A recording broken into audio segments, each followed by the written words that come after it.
Diersen es, creedme, complicado. Me ha llevado un ratazo poder extraer su currículum para no resultar especialmente pedante o especialmente pesado, pero hay algunos aspectos que no puedo pasar ni debo pasar por alto. Se licenció en Medicina en nuestra universidad, en la misma que me licencié yo, en la Universidad de Cantabria, y posteriormente obtuvo su doctorado en Neurobiología en el año 1989 con una tesis sobre neurofarmacología. Inicialmente había elegido investigar la alteración cognitiva asociada a la edad, pero ha acabado dedicándose sobre todo al estudio del síndrome de Down, donde es reconocida como una de las investigadoras y de las expertas más importantes en el mundo. Por su talento y trabajo no dejan de concederle premios, reconocimientos. He tenido que elegir, no podía decir todos, creedme. Ha presidido la Sociedad Española de Neurociencias y la International Behavioral and Neurogenetics Society, y es líder de un grupo de investigación en el Centro de Regulación Genómica de Barcelona, donde continúa su trabajo y su labor diaria. Es miembro de la Academia Europea, una asociación no gubernamental que actúa como academia científica y que reúne a los investigadores más importantes, incluyendo 38 premios Nobel.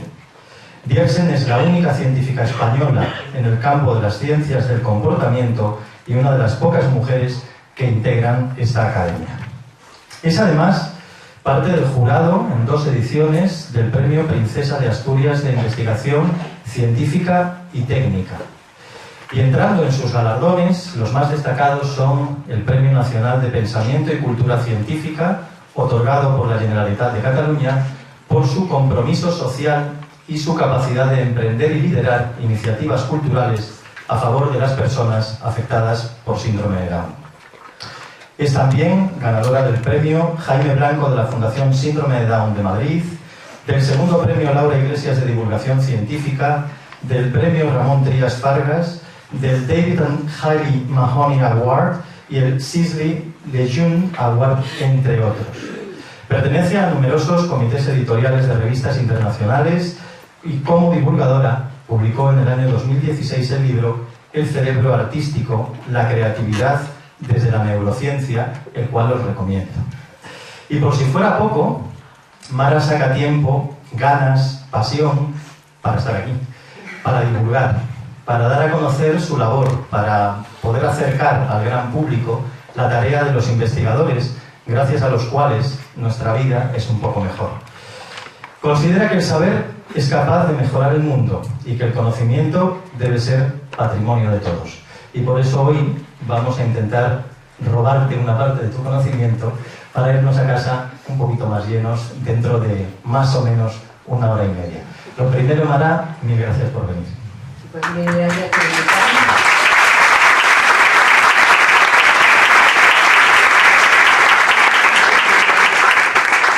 La verdad es que es un placer estar aquí y estoy impresionada de la cantidad de gente que ha venido a esta convocatoria. Hay una primera pregunta que no puedo obviar después de ver que tu trabajo es además tu pasión. ¿Cómo te ve por ahí? Quiero decir, ¿por qué las neurociencias? Una licenciada en medicina que se mete tan de lleno en el ámbito de las neurociencias y que dedica toda su vida profesional a investigar en este campo. ¿Qué encontraste? ¿Qué bichito te picó? Exacto. De hecho, te voy a hacer una confesión. Yo hice medicina, pero quería hacer neurociencias antes, ¿eh? Lo que pasa es que lo estuve pensando en hacer biología o hacer medicina, y mi padre me convenció que para la pregunta que yo tenía, que ahora os la cuento, era mejor hacer medicina, porque me iba a acercar más al cerebro humano. Y la verdad es que tenía razón, ¿eh? O sea, después de muchos años y de esa negatividad inicial frente a la idea que te imponen, debo reconocer que tenía toda la razón. ¿Cuál era la pregunta que a mí cuál era la pregunta que a mí me interesaba o lo que a mí me sorprendía? Ya verás, seguro que a ti también te ha pasado. Y seguro que a ustedes les ha pasado también. ¿No les ha pasado nunca que ustedes de repente piensan que han tenido una idea brillantísima? Y dicen, ¡buah! Esta es la idea del siglo. Y de repente vas Mira, ahora que encima puedes mirar en internet, ya ni te lo cuento, y te das cuenta de que otro, o otros, o muchos, ya lo han pensado antes, y encima lo han contado mejor que tú. Y dicen, vale. Entonces yo pensé, pero vamos a ver, ¿y eso cómo es posible? Si yo a esta gente no la conozco de nada. ¿Cómo es posible que cerebros tan diferentes lleguen a ideas tan similares? Y eso me llamaba mucho la atención, pensé, ¿qué debe haber en esa masa de materia gris y blanca, ¿no?, que tenemos entre las orejas, que es tan estereotípica de alguna manera, ¿no? Y esa fue tu aproximación. Bueno, aproximación que además nos sirve para una primera pregunta complicada, poderosa. ¿Cómo definimos el cerebro? ¿Qué es el cerebro? Además de un órgano como los riñones, el páncreas, el hígado, el corazón. Definen el cerebro, venga. Vamos, no me lo compares.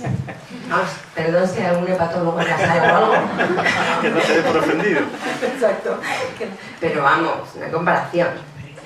Por muchas razones. ¿Cómo definimos el cerebro? El cerebro es seguramente el órgano más complejo que conocemos, tanto en términos de elementos biológicos que lo componen, como en términos de funciones que es capaz de realizar. Es decir, estamos hablando de una estructura que tiene, si lo comparásemos con un ordenador, pues 86.000 millones de, digamos, pequeños ordenadores, pequeñas unidades procesadoras de información, que además se conectan entre sí a través de trillones de conexiones, y que es capaz de guardar información.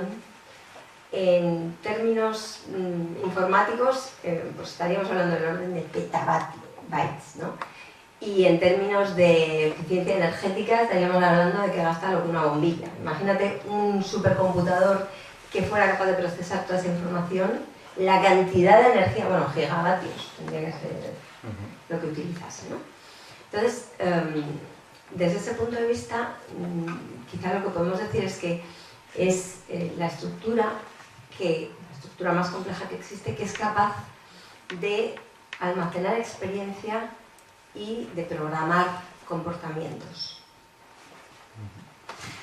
¿Qué cualidades destacarías en un cerebro humano a medida que se va conformando? Me imagino que además que el proceso de conformación es especialmente complejo. ¿Cuánto dura, por cierto? ¿Cuándo podemos decir que un cerebro está maduro? Bueno, quizás alguno nunca, ¿no?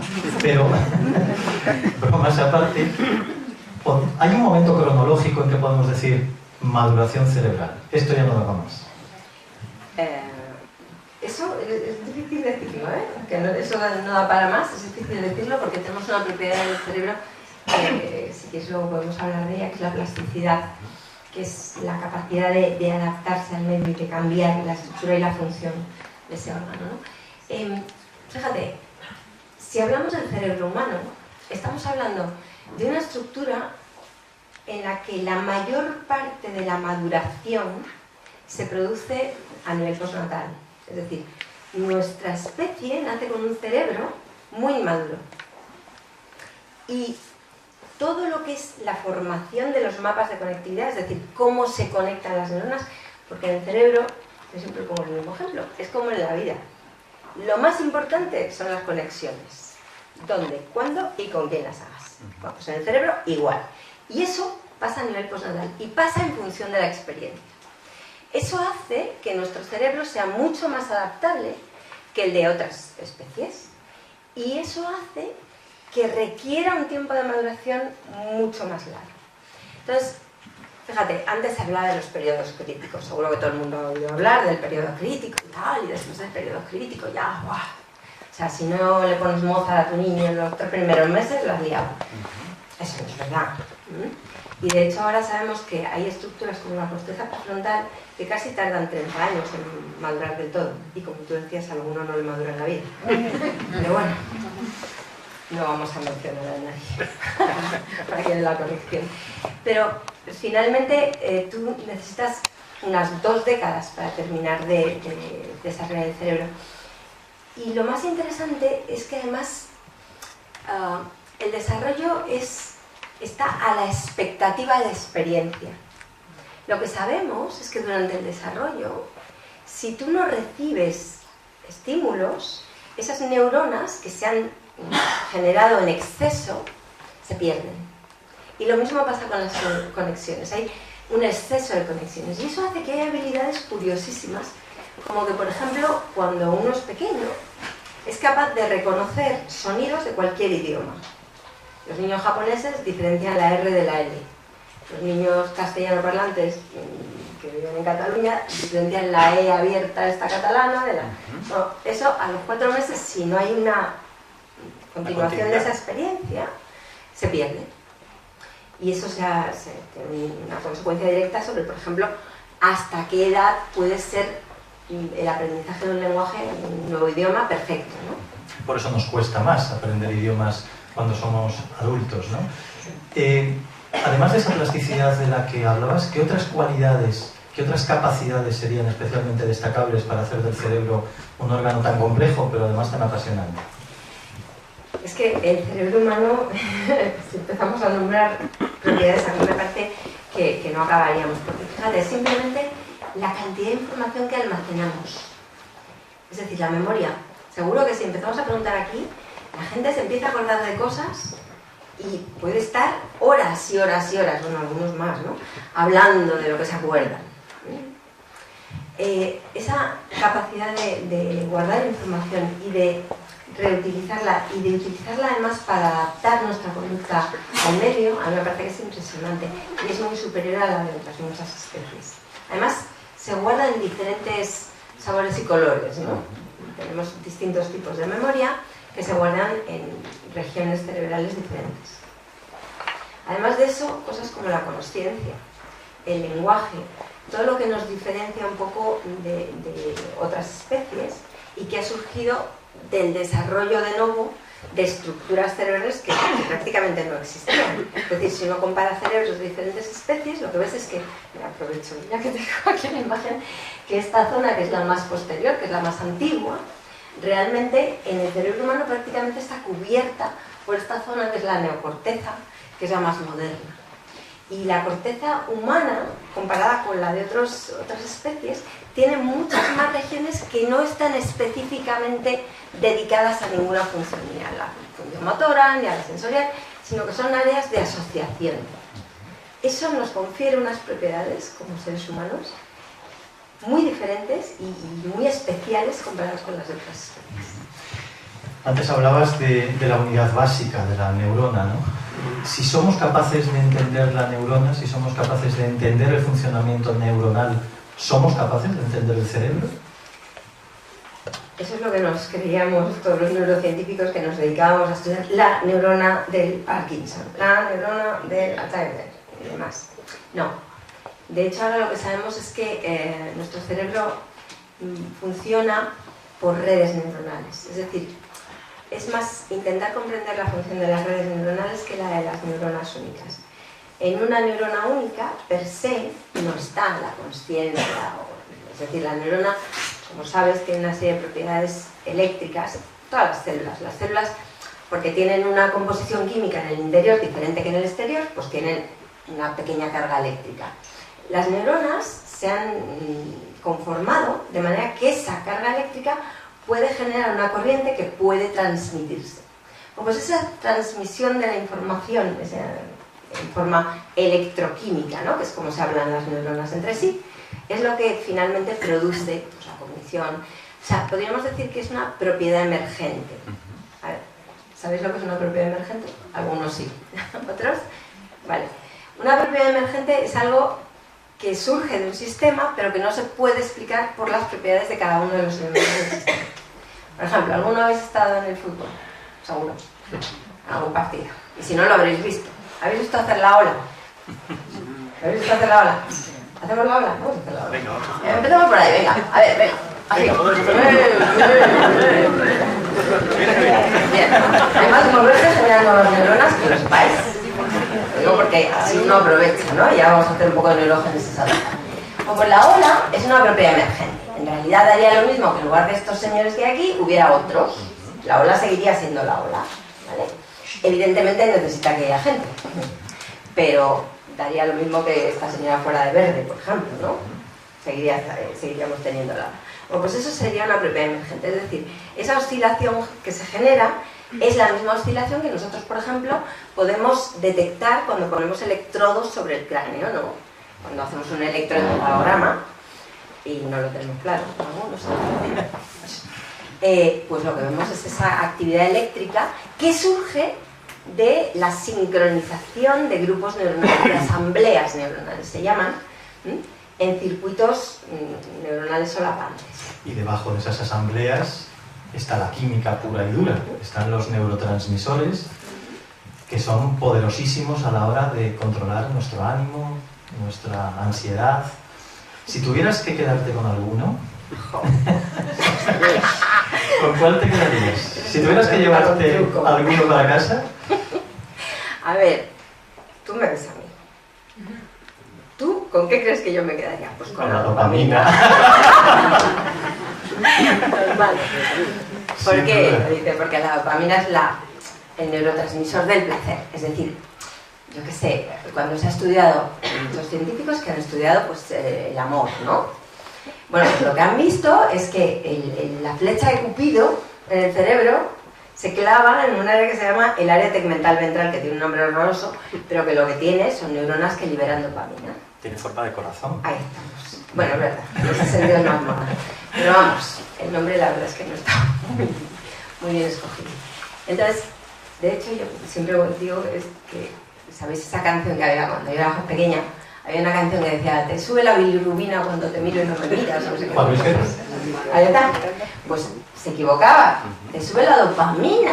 No puede ser. ¿Podemos establecer claramente una diferencia entre cerebro y mente? ¿Entre el concepto de cerebro y el concepto de mente? ¿Es lo mismo? ¿Es distinto? A ver, confiesa. ¿Qué me estás preguntando? No. Vamos a ver, la mente es una propiedad emergente de la función cerebral. Si no hay cerebro, no puede haber mente. ¿Vale? Eso es lo del alma y todo esto. Bueno, pues la mente y el cerebro es un poco así. Si tú no tienes un sustrato biológico, no se puede generar la actividad mental. La actividad mental es fruto de las propiedades subyacentes de esos circuitos cerebrales y de todas las moléculas que hay dentro de cada una de las células que lo componen. Es decir, digamos que hay muchos niveles de complejidad. El nivel emergente sería la mente, pero después tenemos desde el nivel celular, o regional si quieres, sistémico y luego celular, hasta el nivel molecular y genético.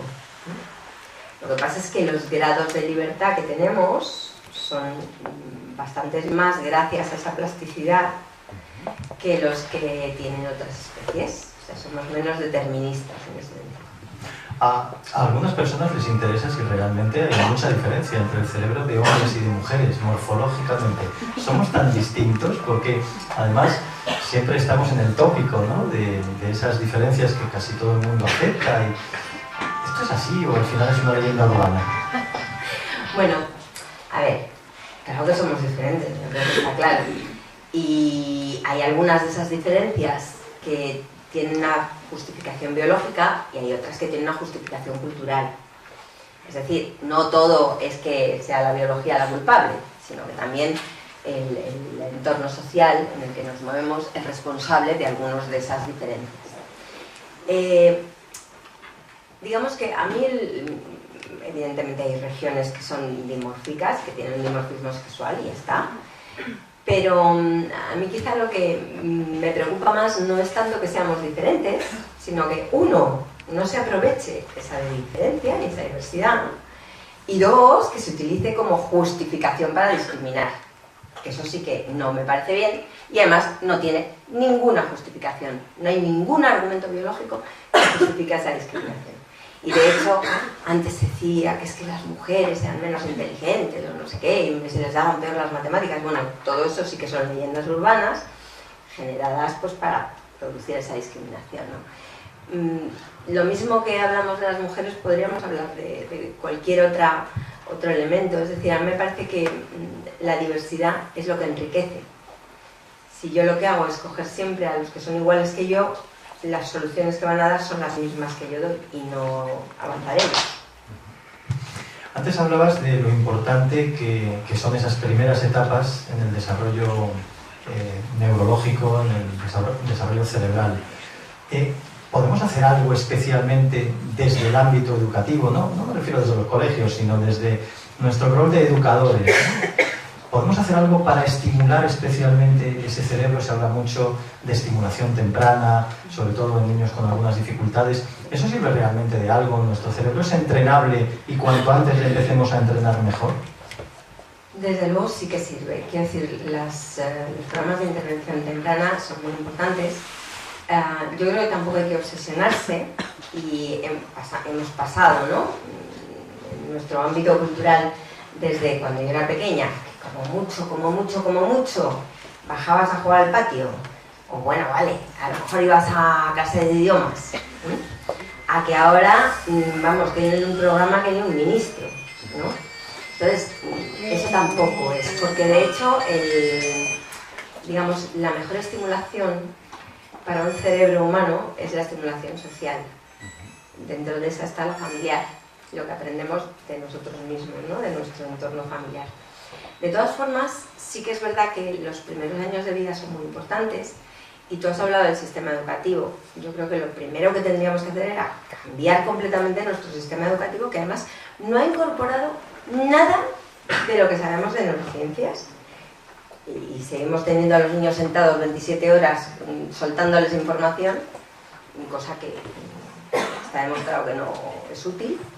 Pero es que además, ya ni siquiera desde el punto de vista neurocientífico, es que en este momento nuestro sistema victoriano tipo factoría, de entras distinto y sales todos igual, no tiene ningún sentido. Pretender que todos los niños aprendan de la misma manera, biológicamente, no tiene ningún sentido. Pero es que además, en este momento, fíjate, seguimos aprendiendo. Yo siempre digo que si viene alguien de la Edad Media y entra en nuestras universidades o en nuestros colegios, se sentiría como en casa. Si entra en mi laboratorio, le da un patatús. Pero eso no hemos cambiado nada. Y el conocimiento se dobla casi cada 2 años. O sea, y lo que tenemos que hacer es aprender qué es lo importante y aprender a utilizar esa información. Más que intentar decidir aprenderlo todo y estudiarlo todo. Y lo que hacen es que a veces los programas son más grandes, pero los seguimos enseñando igual. Lo mismo que en esa edad, cuando somos pequeñitos, imagino que cuando somos mayores también el mantener en forma nuestro cerebro es importante para que funcione bien, para que no se vaya deteriorando. ¿Qué podemos hacer para que sigamos funcionando, para que nuestro cerebro responda, para que esas cualidades de las que hablabas se puedan mantener o tienen un deterioro inevitable? ¿Qué podemos hacer para mantener, usarlo?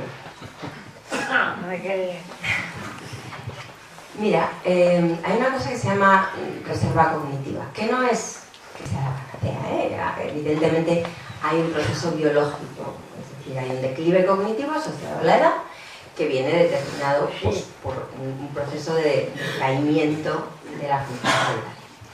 Ahora, ese proceso uno lo puede retrasar y además lo puede retrasar manteniendo una actividad mental prácticamente como una persona de mediana edad. Y de hecho hay muchos genios que sus mejores obras las han hecho en los últimos años de su vida. Entonces, lo más importante es estar activo. Lo que yo te decía, usarlo, el cerebro, usar, ¿no? Leer, hoy venir aquí, ¿no? Hacer cosas que te estimulen, que realmente te hagan pensar y no ser receptor pasivo de la información. Pensar sobre ello, intentar entenderlo, hacerse preguntas. Una de las cosas más importantes es hacerse preguntas, no dejar que a uno le cuenten todo y ya está. Preguntarse cosas, siempre. Entonces, lo que está demostrado es que las personas que tienen una vida mental activa realmente retrasan el declive cognitivo de forma muy importante. Incluso había un estudio que me hacía mucha gracia y que ahora ya no tendría sentido, pero antes que los camareros tenían que aprenderse todos los de las mesas, se veía que había una relación, una correlación entre el tiempo en el que se producía el declive cognitivo y los años que habían pasado de camareros.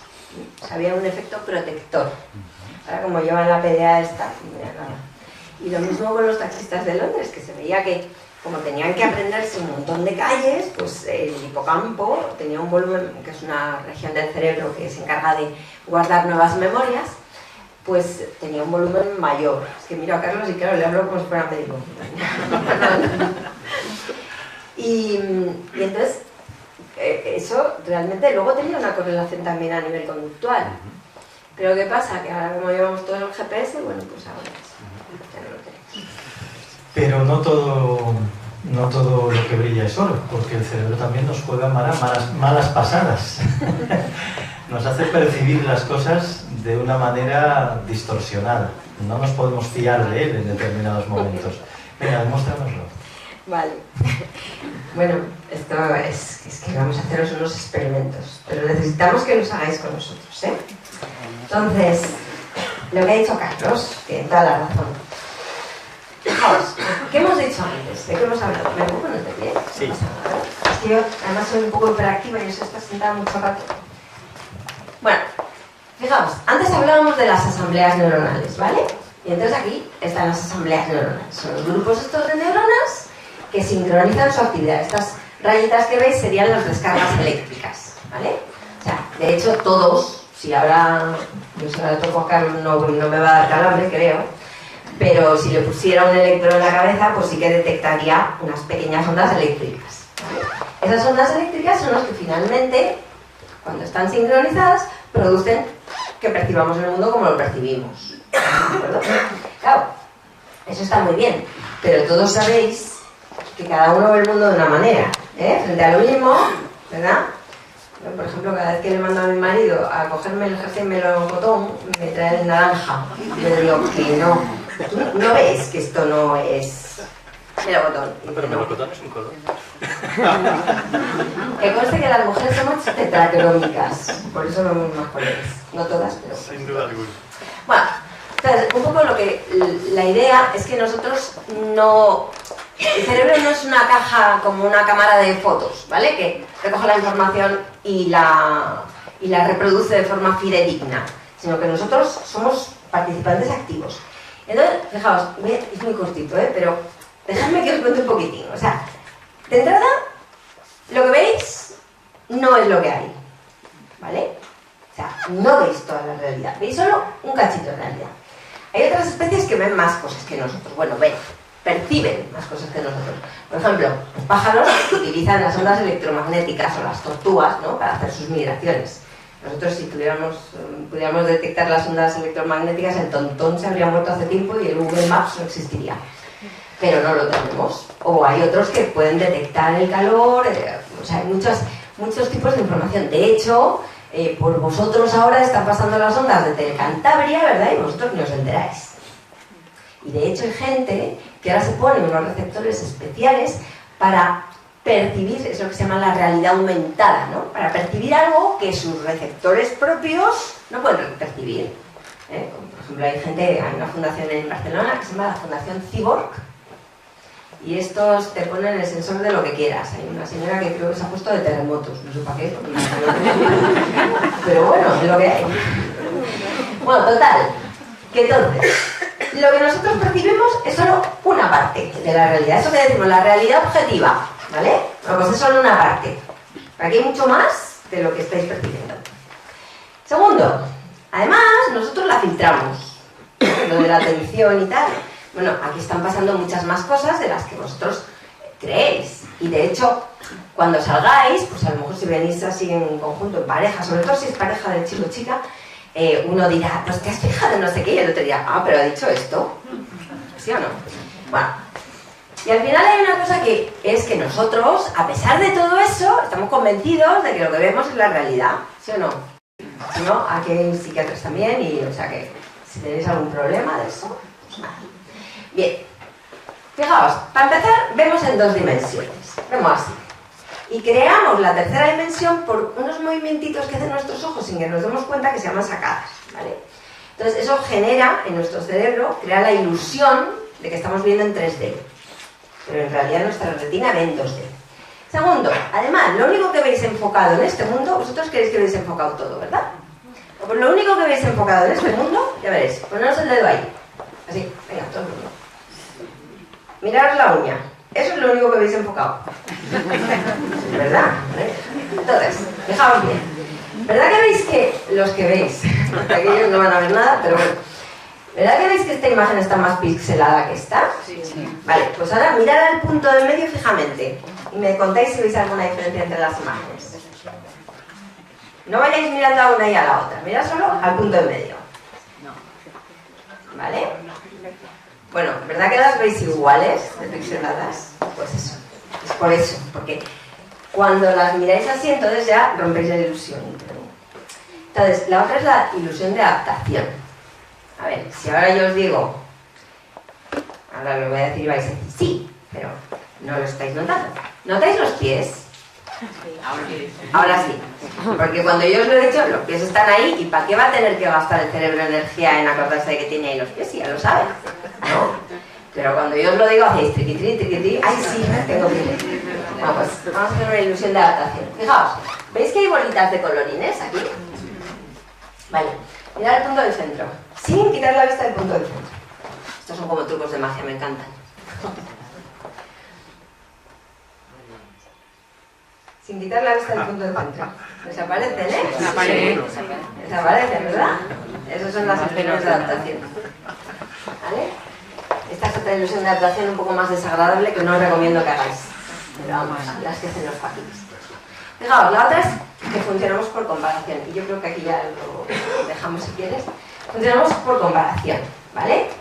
Por eso siempre es primero un lado, el otro, sobre todo en las votaciones, ¿no? Bueno, fijaos. Vosotros veis, bueno, esto es un cuadrado ajedrez, no lo veis desde ahí, pero bueno, es un cuadrado ajedrez, ¿vale? Y tiene cuadritos de color gris, o sea, negros, ¿no? Y cuadritos de color blanco. ¿Todo el mundo de acuerdo? Sí. El A es de color negro. El B es de color blanco. Pero si yo les pongo una máscara encima, no voy a cambiar nada. Lo único que voy a hacer es tapar el resto. Dejaros solo que veáis los dos que os he dicho. Son del mismo color, ¿veis? Vuelvo para atrás. A pesar de que sabéis que son del mismo color, vosotros seguís viendo el B blanco y el A negro, ¿sí o no? Sí. Bueno, eso es justamente por esa razón, ¿no? Porque nuestro cerebro funciona por comparación. Y entonces funciona, yo esto lo veo más clarito que esto, simplemente porque lo que hay alrededor es más oscuro o más claro. ¿De acuerdo? Pues lo dejamos aquí. No se engaña, definitivamente. Sí. Bueno, decía yo en tu presentación que en un momento determinado das un giro a tu trabajo y entras de lleno en una alteración genética, como es la trisomía del 21, y que indudablemente me imagino tanto esta patología o este problema como otras alteraciones genéticas, imagino que condicionan de una manera muy determinante el desarrollo cerebral, ¿no? Pero también tendemos a pensar que hay unas cualidades o unas características que en personas con alteraciones genéticas están potenciadas o quizás están compensadas, ¿no? ¿Qué nos puedes decir de esa influencia? ¿En qué influyen problemas tan frecuentes como puede ser el síndrome de Down en el desarrollo cerebral? Bueno, el síndrome de Down lo que tienes es que en lugar de 2 copias de uno de los cromosomas, que es el 21, hay 3 copias. O sea, es decir, normalmente lo que pasa es que cuando se produce la división celular, pues se arrastra solamente una copia de cada progenitor. Aquí se arrastran 2. Entonces hay 3 copias. Fíjate, ¿eso qué significa? Significa que muchas de las proteínas normales que en su dosis adecuada producen un cerebro normal, pues están en exceso de dosis. Entonces, ese exceso de dosis de todo ese gran número de proteínas es lo que produce las alteraciones cerebrales. Es un poco como si al cocinar echaras demasiada sal. Claro, el producto final no es, tiene problemas, ¿no? Lo que pasa es que lo mismo que tiene problemas, tú lo has hecho muy bien, esa trisomía también produce efectos que son en realidad positivos. Y no solamente pasa en la trisomía 21, de hecho las personas con trisomía 21 son personas que son mucho más empáticas, que tienen una manera de relacionarse, unas relaciones sociales mucho más intensas, son mucho más solidarias, o sea, tienen algunos valores realmente muy importantes, sobre todo para un entorno, para un cerebro social como el nuestro. Los autistas, por ejemplo, también son casos curiosos, porque en los autistas se producen alteraciones en cómo está conectada la corteza cerebral, que en muchas ocasiones, bueno, en muchas no, pero entre un 10 y un 20% de los autistas tienen habilidades especiales, habilidades extraordinarias, de hecho. Y bueno, es el síndrome de Savant. Hay algunos autistas que son unos músicos impresionantes, son maravillosos, ¿no? Y eso también pasa, curiosamente, en estudios de lesión, que aparecen habilidades artísticas de nuevo. Hay un libro muy bueno que es de Oliver Sacks, que se llama Musicofilia, y en Musicofilia él cuenta el caso de un señor que, bueno, un día hablando por teléfono desde una cabina, cayó un rayo sobre la cabina y el hombre se electrocutó. Y de repente empezó a oír música en su cabeza, bueno, hasta el punto que aprendió a tocar el piano, se hizo compositor y ahora es concertista de piano. El síndrome de Down, su conocimiento, la investigación ha evolucionado mucho a lo largo de las últimas décadas de manera incuestionable. ¿En qué punto estamos? ¿En qué momento, desde el punto de vista de la investigación y de la aportación de la ciencia a las personas con síndrome de Down estamos? ¿Llegará un momento en que tengamos pastillas para el síndrome de Down? Bueno, primero voy a hacer un disclaimer, que es que a lo mejor sí que tendremos pastillas, es decir, sí que estamos viendo que puede haber un abordaje farmacológico, pero yo estoy completamente en contra de que la pastilla sea la solución.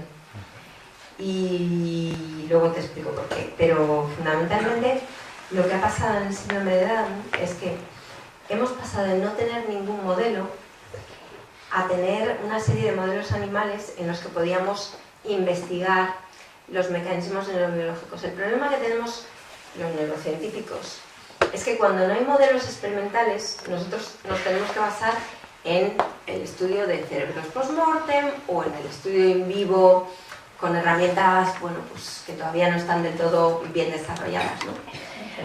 Eso tiene muchas limitaciones y no nos permite ahondar en los mecanismos moleculares, en los mecanismos celulares que explican parte de la deficiencia. Entonces, ellos tienen sobre todo problemas en memoria y aprendizaje.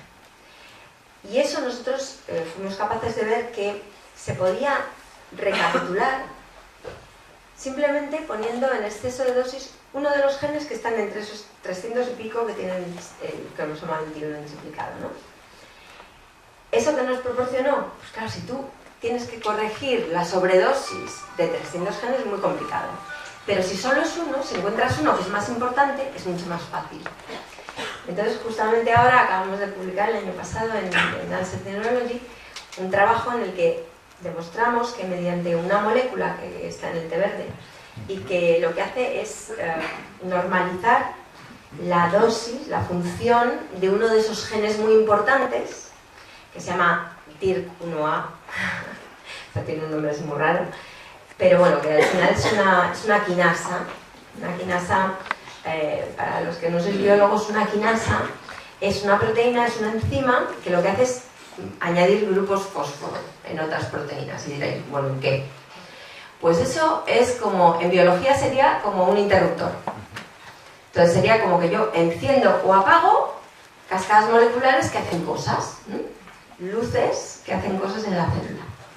Y eso es justamente lo que nosotros hemos visto, que normalizando la actividad quinasa de esa proteína, nosotros somos capaces de revertir en los ratones y de mejorar mucho aspectos cognitivos en el síndrome de Down. Es decir, una línea absolutamente apasionante de investigación en ese sentido, ¿no? La verdad es que es un gusto eso de estar 20 años investigando en algo y que luego pueda servir para algo a las personas, ¿no? Realmente es un gusto. Y el té verde, el origen de esa solución. La naturaleza nos ofrece las soluciones a los problemas. Antes hablabas de Sachs y aprovecho para incorporar a la conversación un concepto que quizás a nuestro público le llame la atención. El concepto de neuroestética. Explícanos qué entendemos por neuroestética. Bueno, todo surge de una corriente de investigadores que decidió... Aquí hay un ejemplo. Bueno, quería que escucharais mi tono de voz. John Lennon siempre es necesario. Al hilo de la pregunta, ¿no? Bueno, pues hubo toda una corriente de investigadores que querían comprender si había alguna explicación neurobiológica para la apreciación estética. Es decir, si el que algo nos parezca bello o feo tiene un correlato neurobiológico. Entonces, más o menos a todos nos parecen bellas cosas similares, ¿no? Entonces hice un experimento muy divertido que además participó un grupo de la Universidad de las Illes Balears, en el que enseñaba fotos de distintas cosas, ¿no? Que los voluntarios clasificaban como bellas, feas y tal. Entonces él tenía puestos, pues estas son bellas, estas son neutras, estas son feas. Entonces se las enseñaba a los voluntarios dentro de una máquina de resonancia magnética. Entonces, ¿qué hacían? Pues ellos, cuando les enseñaban la foto bella, pues en su cerebro se activaban unas áreas. Cuando la fea, pues otras, ¿no? Me hace mucha gracia porque las bellas activaban la dopamina, esta que decíamos antes, y las feas las áreas motoras como si quisiera salir corriendo, ¿no? Y al principio no les salía nada. Digo, qué desastre, oye, no sale nada, no sale nada. Y entonces revisaron el procedimiento y en lugar de decirles a cada uno de los voluntarios qué era lo bello y qué era lo feo, les decían, escoge lo bello y escoge lo feo. Y entonces era cuando efectivamente se observaban esos cambios. La neuroestética lo que pretende además es entender también el sustrato neurobiológico que está debajo de esa apreciación de la belleza, ¿no? Y por qué hay cosas que nos parecen bellas de forma natural y otras que no. Y dentro de eso están, pues desde el arte hasta, que por eso dicen que el arte conceptual cuesta un poco más, porque realmente no es capaz de activar esos sistemas del placer endógenos, tienes que entenderlo, es más cognitivo. Tiene que ser más procesado, ¿no? No es tan directo. Sí, tienen que explicártelo. Entonces cuando te lo explican, ¡ah, qué bonito! ¿No? Pero bueno, eso también... Incluso podemos llegar a los extremos del Stendhal, ¿no? Del famoso síndrome de Stendhal, en que podemos llegar a tener una reacción emocional desproporcionada ante la visión de esa belleza. Exacto. Otro de los elementos artísticos muy vinculados a tu vida es la música. From the Lost to the River. Es el nombre de su grupo musical, porque aquí donde la veis, Mara tiene desde hace tiempo un grupo de música. Además creo que uno de los guitarristas es tu hijo, uno de tus hijos. Y dando conciertos, generalmente conciertos solidarios además, ¿no? ¿Cuándo ha sido el último, por cierto? Pues ahora, en la Semana del Cerebro, que ha sido ahora en marzo. O sea que muy, muy, muy reciente, con el traje de rockera. Bueno. Se hace lo que se puede. Sí. Siempre, además, con ese trasfondo de participar en entornos científicos y en entornos de divulgación de la ciencia. Pero sin desviar la atención sobre la música. Música y cerebro, ¿qué te evoca esa relación? Bueno, claro, la música es uno de los estímulos más poderosos para el cerebro, por muchas razones. La música comparte muchos elementos con el lenguaje, pero sin embargo tiene la capacidad de forma automática, influir sobre los sistemas emocionales en nuestro cerebro. Y eso es muy interesante porque realmente a través de la emoción tú puedes incluso grabar la información de una forma mucho más potente en tu cerebro. O sea, la información que se guarda con contenido emocional para ti es mucho más poderosa en el cerebro. Pero además la música, entre otras cosas, lo que hace es producir un cambio neurobiológico en el cerebro. Y lo que se ha visto, no solamente en ratones, sino en otras especies, es que produce un incremento en una cosa que se llaman factores neurotróficos. Es decir, los factores que hacen que las neuronas, como el abono del cerebro, ¿no? Un poco así. Bueno, pues la música produce un incremento significativo de esos factores, pero es que además se ha visto que los músicos tienen el cerebro en cierta medida un poco diferente de los que no son músicos, sobre todo músicos profesionales, ¿no? Y se ha visto que, además, yo siempre pongo el ejemplo de mi grupo de música porque siempre digo, ¿veis? El guitarra tiene el cerebro diferente del batería. Porque claro, el guitarra está moviendo estos dedos y de hecho tiene las áreas de representación de la mano izquierda más grandes que las áreas de representación de la mano derecha, que solo hace así. Porque cuanto más estimulamos nuestro cerebro, pues con movimientos o también sensorialmente, eso produce un trofismo celular, produce un aumento de las conexiones, incluso un aumento del tamaño de las neuronas. Y dentro de la música imagino que no todas las músicas produzcan el mismo efecto. ¿Puede llegar a cambiar nuestro trofismo a nivel cerebral o nuestra morfología la exposición a determinados tipos de músicas? ¿Hay músicas que nos vuelven locos?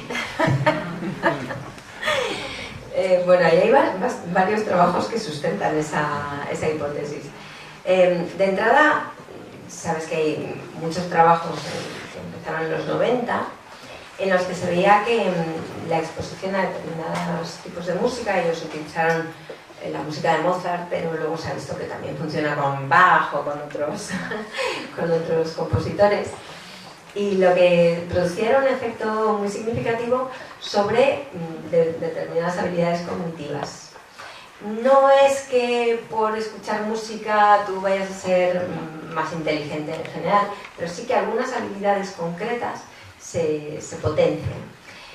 Al contrario, pues también se ha visto que determinadas músicas, la que usaron en este experimento era esta de los rave parties, chuno, chuno, chuno. Yo creo que el reggaetón también debe hacer un efecto parecido. Bueno, pero se veía que potenciaba la neurotoxicidad inducida por algunas sustancias concretas, que ellos lo intentaban relacionar con las muertes por éxtasis y demás. Y asociando el entorno de los sonidos, en este caso de la música, pero si lo reducimos al entorno de los sonidos y lo asociamos con las emociones, surge una palabra que es brain polyphony. ¿Qué es el brain polyphony? Pues, de hecho, he traído unas poquitas diapositivas para enseñaros. Tengo que saltarme varias, que tenía ahí muchas puestas de cosas así curiosas.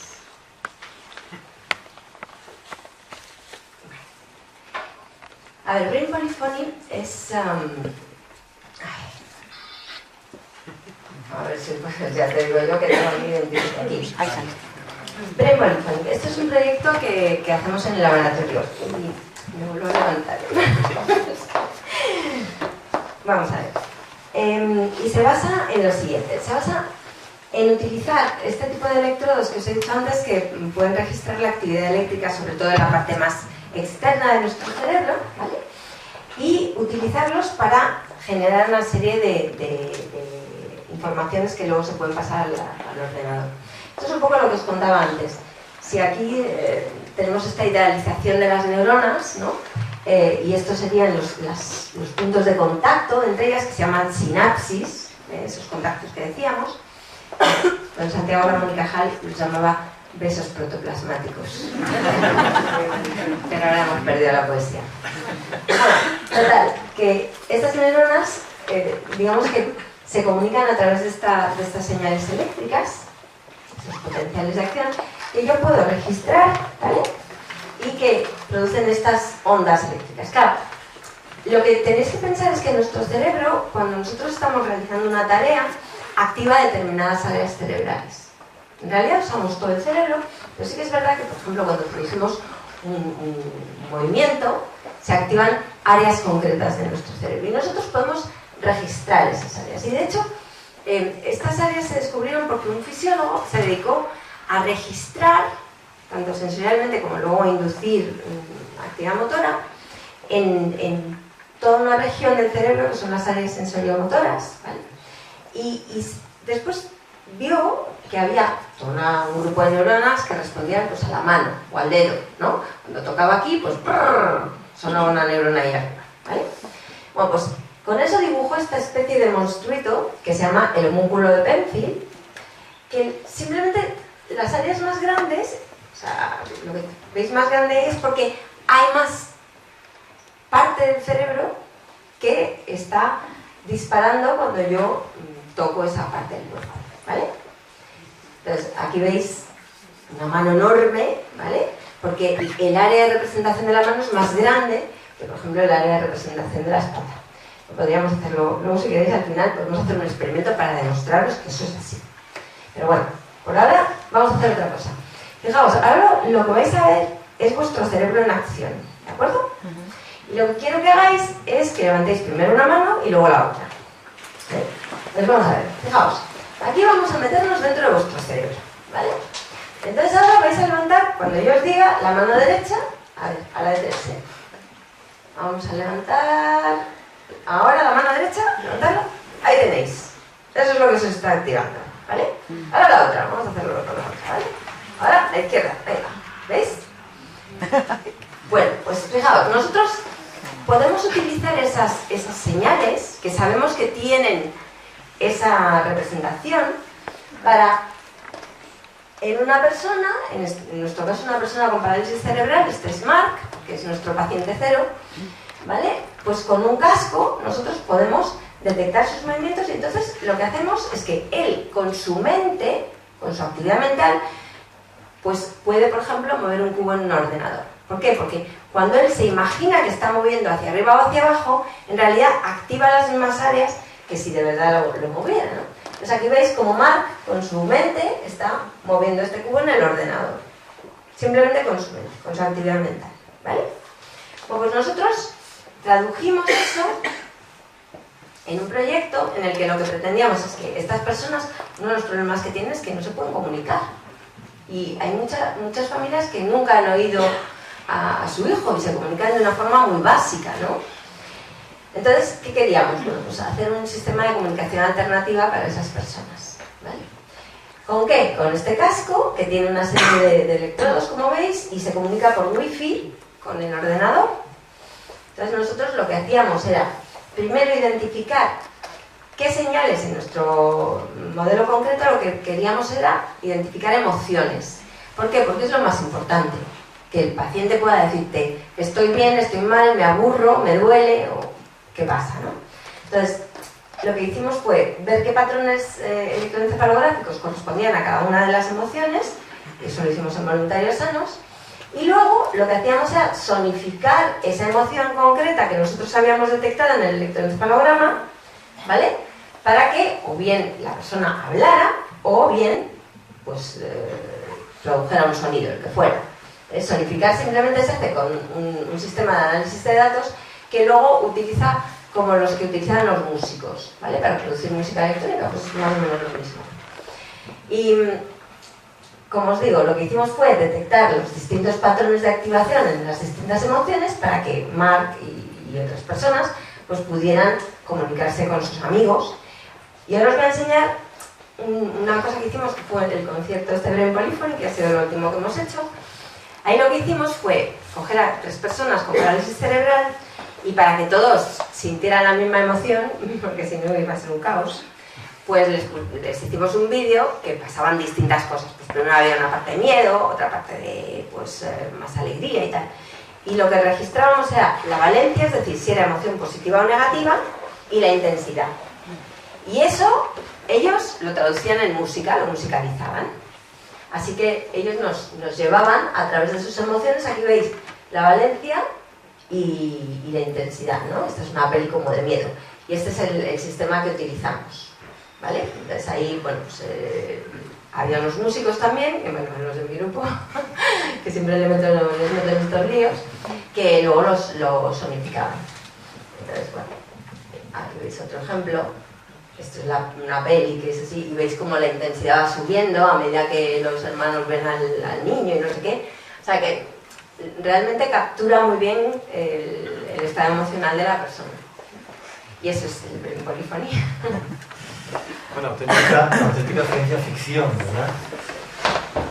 Pero, claro, hablamos de nuevas tecnologías, ¿no? De todo lo que nos permite el desarrollo tecnológico, pero al final para nuestro cerebro el desarrollo tecnológico tiene también algún inconveniente. Nos hace más vagos tanta tecnología a nuestro alrededor, tantas facilidades como nos da la tecnología. ¿No nos está, permíteme la licencia, atrofiando un poco el cerebro? Bueno, ahí es lo de siempre, ¿no? Depende de cómo se use. Quiero decir, si uno deja de memorizar números de teléfono, pero no usa el cerebro para otras cosas, entonces sí, claro. Pero a lo mejor es una manera de poderlo utilizar, de hecho, para otras cosas, ¿no? Para aprender otras cosas. Y fíjate, a mí, una de las cosas que me encantan de la tecnología y de este momento en el que vivimos, ¿no? Es que el conocimiento está ahí para todo el mundo. En este momento tenemos pues, cursos de Harvard y de Stanford que yo los hago, vamos.